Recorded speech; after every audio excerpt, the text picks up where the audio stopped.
Well, E3 is over, but that doesn't mean the gaming news is over, because it continues indefinitely. Hey folks, I'm Shygrim, and this is the Screencap. Well, they're still at it. We covered this a while back, but it appears now that Riot Games is officially under investigation for gender discrimination. Come on, Riot, it's really easy to just not discriminate. Plus, you'd save a lot of time that you could be spending fixing your dying game. Well, regardless, Riot's been facing these allegations as well as lawsuits for a good while now, and the employees have staged a walkout in protest, and we covered that previously, but it seems like Riot Games just didn't listen. The California Department of Fair Employment and Housing is attempting to force Riot Games to show them employee pay data just to see if Riot is actually paying women less than they're paying men.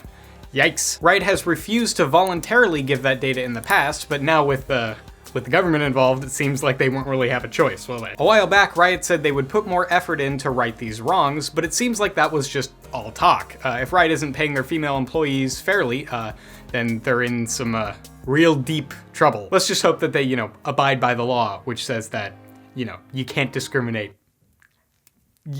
We kind of skimmed over the Witcher 3 release for the Switch in our last episode, but now we have some actual info on it. CD Projekt Red has released the resolutions that this title will run on the Switch, and apparently in handheld mode you'll be limited to 540p, and when docked it'll be a dynamic 720p, meaning that the game will run at 720 sometimes. So that's pretty low res, to be honest. I mean, I get it, the Switch is a little lacking hardware-wise. It's also stated that all draw distances will be lower on the Switch as well, so you won't be able to see very far in front of you. They said that the graphics will be similar to what it is on PC for the absolute lowest settings, because they have to take into account the 1 GHz CPU and 4 GB of RAM that the Switch has to offer, which, to be honest, is kind of very little comparatively with how Nintendo's been able to use it, but I guess cel-shaded games are a little bit easier to render. Rockstar recently announced via Twitter that fans will be getting a much requested feature in an upcoming update. Casinos will finally be added to Grand Theft Auto Online.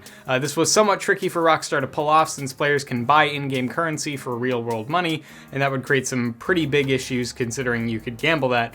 This will probably work as another business that players can run, but we aren't certain as of yet. I hope players will be able to own their own casinos, because that actually sounds pretty cool, and that would be a good way to rake in quite a bit of in-game currency. Rockstar hasn't made it very clear how they've gotten past the issue of gambling real-world money, basically, but I'm sure that, more news will come in the future before this update gets pushed out. Some more news about Modern Warfare, the new Call of Duty game, is here, kind of. I mean, it's basically the same news that they've said in the past, but said in a different way.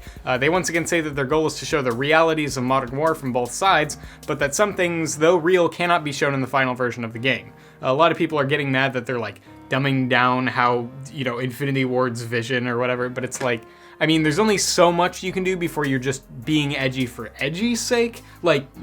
Absolutely show the realism of war, but you don't have to, there's limits, you guys. Infinity Ward said they're super committed to displaying realism, even using motion capture on a Navy SEALs team storming a 4-story compound. Why are game developers obsessed with oh, motion capture means it's realistic? The dog's taken from actual scans of a real Navy SEALs dog. High-resolution scans of an actual SEAL team service dog. I mean, I can understand them trying to dumb it down a little bit, just so that it's not so chaotic, and that the media doesn't, freak out again of, this is turning people into violent criminals, which is gonna happen, but, I can respect that. Elon, what's going on? Did you just want to make a mobile console to compete with the Switch all along? You could have told us. You're kind of in a different price bracket for that sort of thing, but, we talked about Cuphead coming to Teslas not too long ago, but it seems that Elon has not had quite enough yet. Todd Howard and Elon Musk gave a live presentation at E3 to discuss a few things that are coming to Tesla cars, one of which is Fallout Shelter. Okay. Not just that, though, they also showed a demo for Beach Buggy Racing 2, which is a mobile racing game for Android that'll be controllable with your actual car's steering wheel on a Tesla.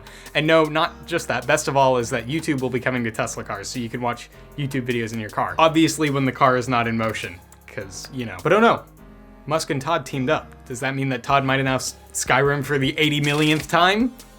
Skyrim for Tesla is coming 2024. Well, that's all the news for today. Feel free to subscribe for more of those. We have these videos, we make these. We have a couple more up here, and we will be back with more gaming news very soon.